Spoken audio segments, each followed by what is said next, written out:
Ito ay rated SPG. Striktong patnubay at gabay ng magulang ang kailangan. Maaaring may masiselang tema, lengguwahe, karahasan, sexual, horror o droga na hindi angkop sa mga bata.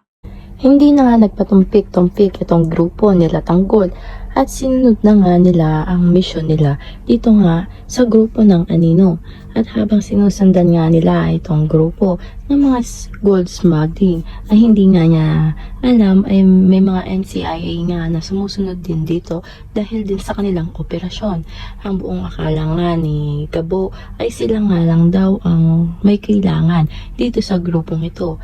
Ngunit nang magkabistuhan na nga ay nagkaroon nga ng isang malaking away at napasama nga si Gabo at itong leader ng NCIA at nang hindi na nga makapagtimpi itong si Gabo ay naglaban na nga siya at nang malaman nga ng gold smuggling na may NCIA dito ay agad na nga silang umalis kung saan nga sila nagtatransact at nang nakatimbre nga ito ay agad namang hinabol nila Gabo at ng mga NCIA ang grupong ito at nagsimula na nga ang habulan at bakbakan sa pagitan nila Gabo at ng mga NCIA at pati na rin ng mga grupo ng gold smuggling. Aabangan nga natin kung sino nga ang makakahuli dito nga sa grupo ng gold smuggling.